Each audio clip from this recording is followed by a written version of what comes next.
Bueno, comenzamos hoy la segunda clase de nuestro curso. Les insisto para que si tienen dudas, nunca hay preguntas inadecuadas. Las preguntas inadecuadas son las que no se hacen. Cuando una pregunta se formula, pasa a ser adecuada y yo intentaré responderla en la medida de mis posibilidades. Se supone que ustedes tienen estas explicaciones y el texto. No olviden ir y volver del texto permanentemente. Y no olviden que estos videos tienen como objetivo una explicación densa. Por lo tanto, no hay ningún problema en que lo detengan, vuelvan hacia atrás, etcétera, tratando de buscar un hilo conductor o mayor claridad a el contenido que va saliendo de este video. Vamos a hablar de las aporías de Zenón. ¿Qué son las aporías? Las aporías son, también se llaman paradojas, eh, dicotomías, divisiones, de las cuales es difícil decidir cuál es mejor. Fíjense esta paradoja de Zenón, que yo creo que no pertenece a su época, sino que fue desarrollada después, pero con el espíritu de Zenón. Si las mujeres siempre tienen la razón y los hombres siempre están equivocados, entonces si un hombre le dice a una mujer que tiene la razón, ¿está equivocado el hombre o tiene razón? Bueno, eso es una paradoja. Una paradoja consiste en una solución entre dos cuestiones que produce un problema insoluble. O sea, es una solución problemática o un problema sin solución. Es el caso del movimiento. En toda paradoja hay una trampa. Acá la trampa en la cita de Zenón creo que es muy clara. Porque las mujeres no siempre tienen la razón y los hombres no siempre están equivocados. Por lo tanto, un hombre que le da la razón a una mujer puede ser que tenga razón. Y un hombre que no le da la razón a una mujer puede ser que tenga razón. ¿Dónde está la trampa? La trampa está en el siempre. Cuando pensamos en el siempre, estamos pensando no en una situación empírica, porque no tenemos posibilidad de acceder por los sentidos al siempre. ¿Siempre qué quiere decir? Cada vez que vos lo mirás, bueno, pero no existe cada vez que vos lo mirás. Existe cuando vos lo mirás y cuando vos no lo mirás. Cada vez que miro para allá se prende una luz. Bueno, a lo mejor vos ves la luz prendida, pero la luz no se prende porque vos te mirás para allá. Es decir, la dicotomía encierra una trampa. Y la trampa, en el caso de la aporía del movimiento, es muy obvia. El autor Carpio no lo desarrolla con tanta claridad, pero ¿dónde está la obviedad? Él dice que el movimiento, que es de magnitud continua, implica el paso por una posición intermedia. Y esa posición intermedia implica el paso por una segunda posición intermedia y así hasta el infinito. Por lo tanto, si el más ágil, el más veloz de los atletas corre contra una tortuga, contra la más lenta de las tortugas, y le damos, aunque sea 1 metro de ventaja a la tortuga se habrá movido 2 metros y el atleta también se movió 2 metros. ¿Qué pasa en esos 2 metros de movimiento? Que bueno, que tanto la tortuga como el atleta, antes de recorrer esos 2 metros, habrán recorrido 1 metro. Y antes de recorrer ese metro, habrán recorrido 50 centímetros. Y así hasta el infinito. ¿Dónde está la trampa? La trampa está en que el movimiento es de orden continuo, no de orden discreto. Por ejemplo, orden discreto es el de los números naturales, que entre el 1 y el 2 no hay absolutamente nada. En cambio, orden continuo es el de los números decimales, que entre el 1 y el 2 está el 1,001 y entre el 1 y el 1,001 hay a su vez otro número que es es decir, entre dos unidades cualesquiera hay infinitas unidades, por eso es continuo. Bien, el movimiento es de magnitud continua y las aporías del Zenón entonces no tienen sentido. Como tampoco tiene sentido que las mujeres siempre tienen la razón y los hombres siempre están equivocados. De manera que cuando un hombre le da la razón a una mujer, o está equivocado el hombre, o está equivocada la mujer. Lo cierto es que no podemos pensar en términos continuos una magnitud de entidades discretas. Discretas significa separadas. Y tampoco podemos pensar una magnitud discreta como formada por entidades continuas. De tal manera que entre el número natural 1 y el número natural 2 no hay nada. Son entidades discretas. Y entre el 1 decimal y el 2 decimal hay infinitos números. ¿Por qué? Porque se trata de una magnitud continua. Cuando digo que las mujeres siempre tienen la razón, en realidad lo que estoy diciendo es un contrasentido. Porque yo no sé, no he estado siempre. Ni nadie ha estado siempre. Siempre significa todas las veces. Y todas las veces son infinitas. Cuando mezclamos lo infinito con lo finito, incurrimos en una falacia. Y eso es el problema de Zenón. Otra de las cuestiones centrales de la filosofía es tratar de responder por qué hay algo y no nada. La nada es algo más simple y más fácil que cualquier otra cosa. Entonces, sin embargo, existe algo y la nada no existe. Puedo pensar en la nada, pero en todo lugar hay algo. ¿Cómo me explico la existencia del vacío? En lo que yo puedo pensar, pero no puedo pensar que algo reemplace al vacío, porque el vacío es algo simple y cualquier otra cosa tiene algo más de complejidad. En este caso hay una trampa. En realidad no se trata de una trampa como engaño. Se trata sí de un desacierto. Preguntarse por el origen o la razón por la que hay algo es una pregunta que invoca el cuarto principio ontológico, el principio de razón suficiente. Y en ese principio existe la necesidad lógica, así como existe la necesidad lógica de que toda cosa sea idéntica a sí misma, existe la necesidad lógica de que para todo tenga que haber una razón. ¿Qué pasaría si explicáramos la sin razón de las cosas? Bueno, en el mundo contemporáneo, muchas cosas o bien no tienen una razón, o bien cualquiera de las razones que se invoquen son igualmente aceptables. La filosofía, en los últimos 40 años, el texto de Carpio se escribió hace 50 años. En los últimos 40 años la filosofía comenzó a descubrir principios que desmentían los principios ontológicos.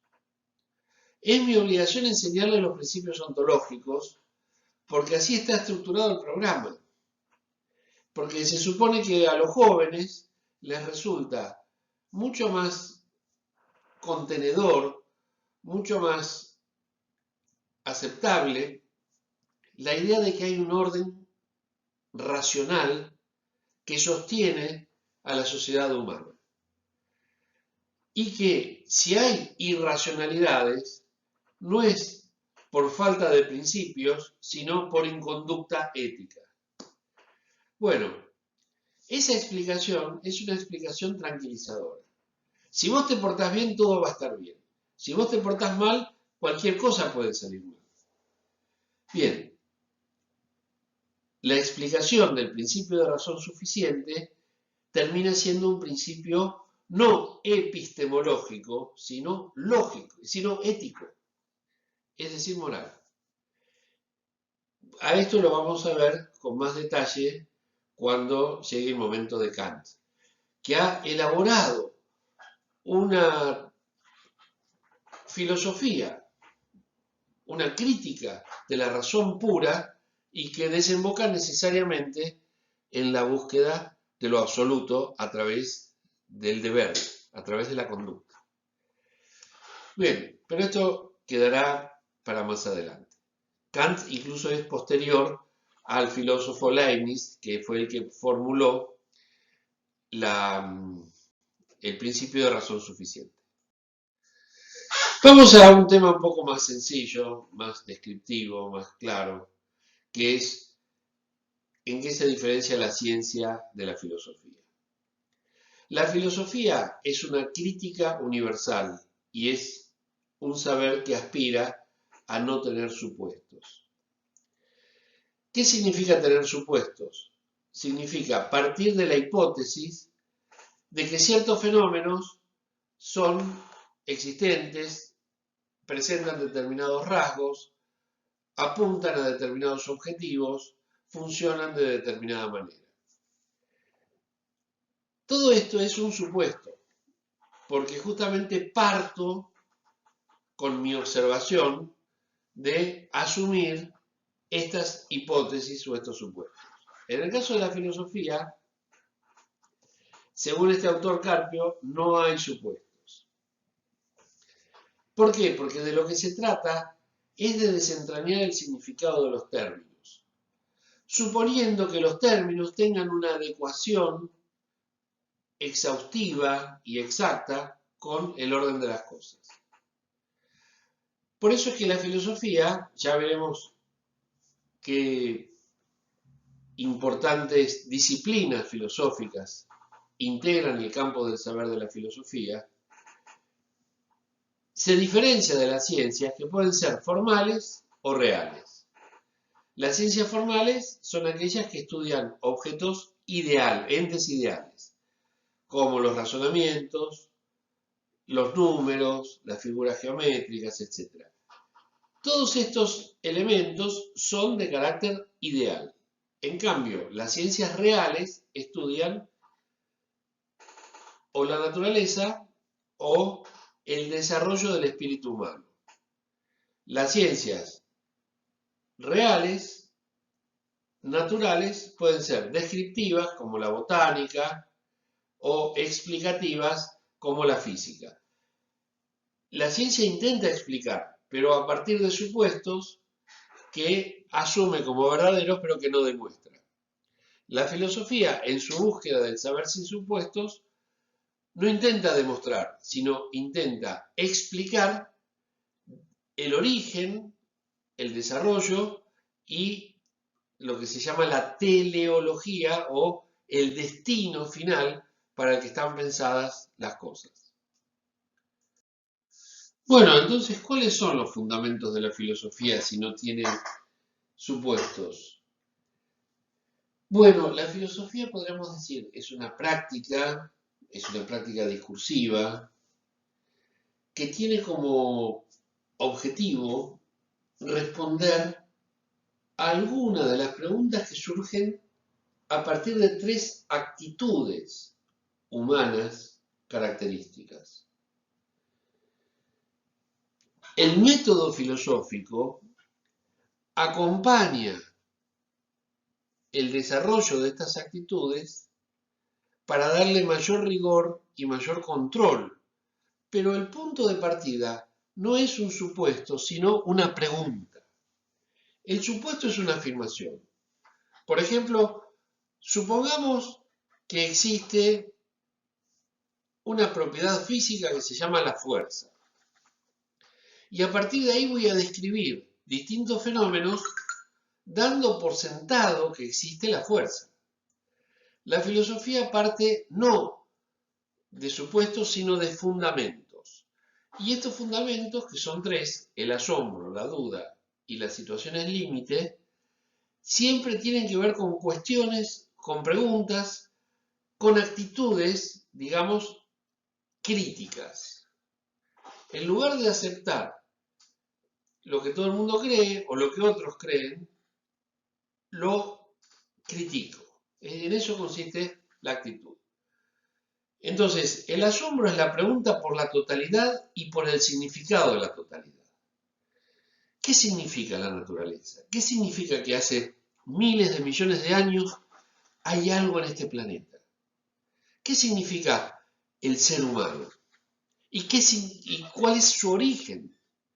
¿Cómo hemos aprendido a hablar, a pensar, a ser crueles de la forma en que no son crueles los animales? La duda tiene que ver con la cuestión por la certeza del conocimiento. ¿Esto que sé, de verdad lo sé? ¿De verdad es algo cierto? Y finalmente tenemos la conciencia de la propia debilidad y vulnerabilidad, que son las situaciones límites. Es el caso de verdad, cuando yo desarrollo mi existencia, enseño y dejo a los otros algún modelo ventajoso, aprovechable de conducta. Bueno, el asombro desemboca en una disciplina filosófica, la metafísica. La duda en dos disciplinas filosóficas, la gnoseología y la epistemología. La epistemología tiene por objetivo supervisar a la ciencia y la gnoseología explicar el origen de la verdad y los fundamentos de la verdad. No suponemos los filósofos que exista la verdad. Suponemos que la verdad se construye, porque nuestro fundamento es la duda. Bueno, si se construye, ¿cómo se sostiene? ¿Por qué es necesario construir la verdad? ¿Por qué hablamos? No en el sentido de producir sonidos, sino en el sentido de comunicarnos. Y finalmente tenemos entre las situaciones límites la ética, que significa justamente lo que ustedes saben, la pregunta por el bien. ¿Qué significa obrar bien? Bueno, lo hemos visto cuando pasamos por los entes valores. ¿Qué significa que algo vale? ¿Qué significa que algo no vale? Bueno, como ven, todas preguntas. Y el primer gran filósofo es este señor que tenemos acá, Tales de Mileto. 500 años antes de Cristo aproximadamente, quien respondió con esta afirmación la pregunta ¿por qué hay algo y no nada? Porque todo es agua. El agua está en todas partes. Lo cual hoy sabemos que es así, que aún en las moléculas más raras, en los átomos más raros de la química conocida, hay elementos que están en el agua, el hidrógeno y el oxígeno. Bueno, sigamos adelante.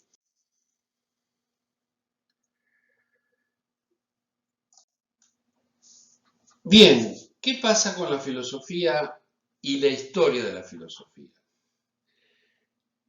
Bueno, según Carpio, hacer filosofía es también hacer historia de la filosofía. ¿Por qué? Porque cada filósofo empieza desde cero, no tiene supuestos. No se sube a los hombros de otro filósofo para continuar, sino que parte de cero. Como lo que tenemos como fundamento son actitudes, el asombro, la duda y las situaciones límites, los filósofos no intentamos continuar la obra de otros, sino arrancar desde cero. Por supuesto, hay filósofos que somos profesores de filosofía y tenemos que respetar ciertas reglas. Lo importante es que la filosofía no es acumulativa o progresiva como las ciencias. Cada filósofo encara los problemas de su tiempo y también de todos los tiempos, como el conocimiento, el bien, el origen y el fin del universo, el ser, los entes, el pensamiento, etc. Hemos visto que la duda, la incerteza, podríamos decir, tiene que ver con una de las tres actitudes fundamentales de la filosofía. Pero también hay dos formas alternativas de duda, que tienen que ver con la filosofía, pero que no son sus fundamentos. En un caso, lo que se llama el escepticismo absoluto o sistemático de un filósofo griego llamado Pirrón. El escepticismo absoluto o sistemático es, como las aporías de Zenón, es una trampa. Uno no puede dudar de todo, porque al dudar de todo, tendría que dudar de su propia duda. Y al dudar de su propia duda, incurriría en una certeza. Esa es la duda metódica, que el personaje que tenemos en la foto inferior, llamado René Descartes, a quien vamos a estudiar, desarrolló con gran originalidad y con mucha agudeza. Puedo dudar de todo, pero no puedo dudar de que estoy dudando. Y cuando dudo, estoy pensando. Y si pienso, entonces existo. Esta es, digamos, la síntesis del pensamiento de la duda metódica. Pero detengámonos un poquito a analizar por qué es una trampa el escepticismo absoluto o sistemático. Trampa, insisto, no quiero decir que sea un engaño, simplemente quiero decir que es un obstáculo que tenemos que evitar. Pirrón, este personaje del que estábamos hablando, no dejó nada escrito, pero a él se le atribuyen frases como: nunca llegarás a conocer la verdad. Ahora bien, si yo nunca voy a llegar a conocer la verdad, esto que vos decís, ¿es la verdad? Si es la verdad, entonces ya la conozco. Y si es falso, entonces ¿por qué tomar en serio lo que estás diciendo? No sé si se pesca la aporía, la paradoja, lo problemático de esta solución. Hay quien dice, si tienes solución, no te preocupes porque ya la vas a encontrar. Y si no tienes solución, el problema, el fenómeno, la situación que estás atravesando, tampoco te preocupes porque no tienes solución. Bueno, esto parece ser de una enorme sabiduría, pero en realidad es una tontería, no una sabiduría, una tontería. ¿Por qué? Porque si tienes solución, entonces preocupate por encontrarla, ya mismo, porque no sabes cómo va a mutar el problema. Fíjense cómo muta la COVID, las cepas mutantes del COVID, de la COVID. Y si tu problema no tiene solución, preocupate más todavía, porque es un problema que evidentemente te aqueja, te hace daño y del cual te tenés que defender. Bueno, otra frase de Pirrón de Atenas. No digas así es, sino me parece que es. Esto yo creo que está bien. ¿Sí? No digas así es. Decir que me parece que es. Como ven, la duda no se trata, en este caso, de manera completa, sino que la duda se refiere a la subjetividad. A lo mejor hay una forma objetiva de mejorar tu conocimiento. Por eso no digas que así es, sino que así te parece que es. La diversidad de opinión existe entre sabios igual que entre ignorantes. Cualquier opinión que yo tenga puede ser repudiada por personas tan listas como yo y tan preparadas como yo, con argumentos tan válidos como los míos. Esto es para discutir. Porque, por ejemplo, hemos visto estos días que la Corte Suprema considera que no está sostenida la opinión acerca de la conveniencia del cierre de las escuelas y la restricción de la presencialidad. Ahora, ¿sobre qué bases considera que la opinión contraria no es verdadera? Sobre la base de creer que la opinión propia es verdadera. Este es el comienzo de la disputa y del conflicto. La filosofía lo que intenta hacer, y por eso le debemos tanto a Pirrón, es dudar de todas las posiciones. Pero ojo, una cosa es la posición de un médico con respecto a la mecánica de un auto y otra cosa es la opinión de un médico con respecto a la salud. Ahí no vale tanto o más la opinión del mecánico que la opinión del médico. Tratándose de problemas de salud, vale tanto la opinión de un médico como la de otro médico. Pero si se trata de un especialista que ha estudiado y que conoce bien los casos, la opinión del especialista vale más que la opinión del que no es especialista.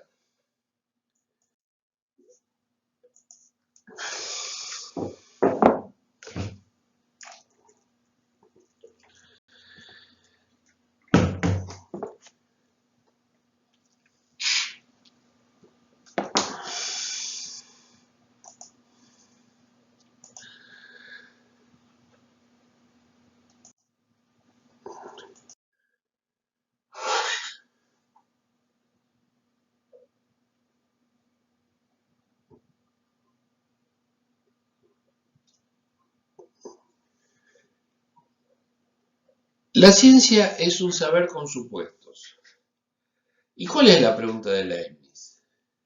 La pregunta de Leibniz es, ¿cuál es la razón? ¿Cuál es la razón que sostiene a esta afirmación? La actitud científica, como vimos recién, es una actitud crítica, pero con alcance limitado. La ciencia es un saber con supuestos que simplemente los admite sin revisar. La ciencia se pregunta por realidades concretas, mientras que la filosofía se pregunta por conceptos generales, abstractos y complejos. Por ejemplo, ¿qué es el bien? El bien no es un fenómeno concreto, sino más bien abstracto. Utiliza métodos, la ciencia, en la observación y la experimentación. Esto es verdad. Su método es la argumentación en la filosofía y esta no es experimental. Defendemos las ideas con razonamientos. Los científicos defienden las ideas con experimentos. De ahí que necesiten basar su conocimiento en realidades concretas. De lo contrario, no podrían hacer experimentos. La filosofía sí se pregunta por los criterios o la metodología de las diferentes ciencias. La ciencia simplemente las usa despreocupadamente. Considera que los criterios, por ser aceptados, son válidos. Y en realidad los conocimientos son aceptados, pero no necesariamente son válidos.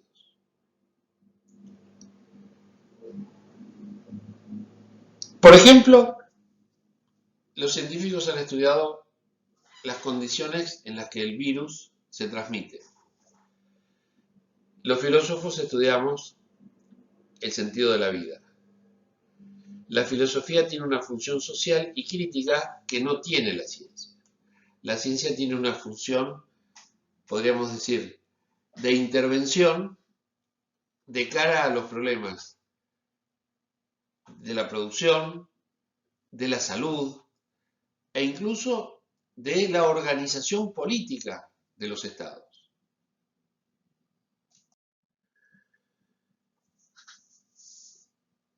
Veamos cuáles son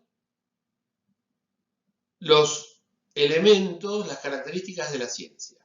Su experimentalidad.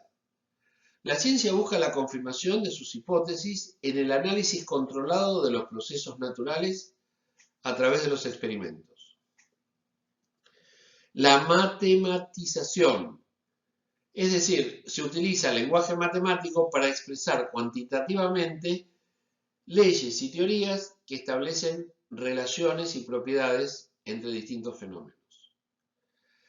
El saber científico, esto se llama practicidad, es usado como un medio para dominar la naturaleza y ponerla al servicio de la sociedad, tanto a nivel microscópico como a nivel macroscópico. La ciencia, les recomiendo que vean la película sobre Madame Curie que dan en Netflix. ¿Hasta qué punto un científico arriesga su vida para traer a la sociedad elementos que puedan mejorar la vida y las condiciones de salud de muchas personas? Bueno, el rigor y la exactitud son las notas distintivas de la ciencia, pero esto tiene que ver fundamentalmente con el método. Y de esta forma, al aplicar su método a distintas capas de la realidad, incluso la conducta humana, las ciencias procuran resolver problemas. Vamos a ver las ramas de la filosofía. Bueno, tenemos las ramas teóricas y las ramas prácticas. Empecemos por estas últimas. Las ramas prácticas tienen que ver con la ética, con la política y con la estética. La estética se ocupa del problema del arte, de su consumo, de su influencia, de sus transformaciones, etc. La política, bueno, va a tratar sobre la conducta, la convivencia, la organización del Estado, etc. Y la ética se va a ocupar de cómo debe ser la conducta individual, el bien y la felicidad, especialmente la figura del bien. Vamos a la filosofía teórica. La filosofía teórica se divide, o en todo caso se integra por la metafísica, que tiene dos capítulos, la teodicea y la ontología. La epistemología, que tiene que ver con el conocimiento, y la lógica, que tiene que ver con el pensamiento, especialmente con el razonamiento. Pensamiento es toda actividad, podríamos decir, de la mente, y razonamiento es la actividad de la mente metódica. Por eso se llama razonamiento. Porque, por ejemplo, un poeta no razona, utiliza la mente, utiliza el pensamiento, pero no razona, simplemente crea. La mente tiene varias funciones, además de la memoria. La atención y la percepción también puede razonar o puede crear. También puede comprender o también puede explicar. La metafísica entonces tiene que ver con el asombro, habíamos dicho, y reflexiona sobre todo lo existente, sobre el ser. Podemos distinguir entonces la teodicea, que es sobre Dios, y la ontología, que es sobre el ser. La epistemología estudia la posibilidad, el origen y los límites del conocimiento. Tiene que ver con la duda. Y ahí encontramos la filosofía de la ciencia. La lógica, como vimos, estudia el razonamiento válido.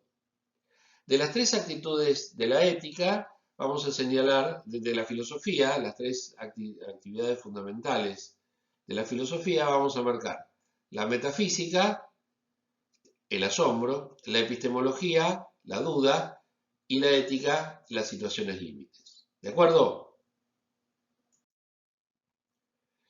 Bueno, les propongo este ejercicio. ¿Cómo clasificamos los objetos desde el punto de vista del sujeto del conocimiento? Podríamos decir, hay cosas que existen pero que desconocemos. Hay cosas que existen pero ya conocemos. Hay cosas que existen y que las estamos conociendo en este momento. Y hay cosas que existen, conocemos y expresamos. Estos son los niveles de objetos. Pongamos por caso, en este momento hay un partido de fútbol. Su resultado lo desconozco. Para mí está en el nivel óptico. Pero en cuanto me entero, pongo la radio y veo que van 1-0, en ese momento está en el nivel nociológico. A partir de ese momento dejó de estar en el nivel óntico para estar en el nivel ontológico, el resultado hasta ese momento. Ahora bien, el partido sigue. Yo desconozco el movimiento del juego a lo largo de esta charla, mientras estoy grabando esto. El resultado final del partido, vamos a suponer que ya haya terminado, sigue en el nivel óntico hasta que yo, a través del nivel nociológico, me entere y lo ponga en el nivel ontológico. No es que yo lo ponga. Digamos, esta clasificación me permite entender que el conocimiento tiene, desde el punto de vista del sujeto del conocimiento, tiene modificaciones que van ubicando a los objetos en distintas posiciones. Cuando el objeto existe pero no es conocido es el nivel óptico. Cuando el objeto ha sido conocido, está en el ontológico. Cuando el objeto está siendo conocido, en el nociológico.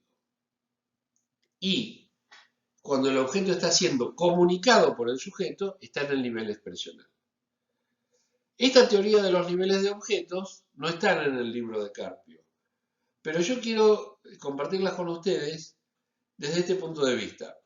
Yo en este momento estoy expresando, está en el nivel expresional, los niveles de objetos.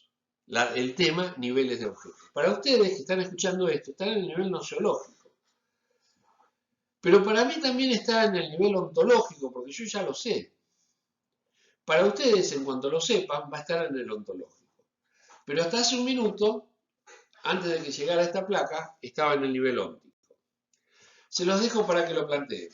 Nos vemos la semana que viene. Muchísimas gracias y que la pasen bien.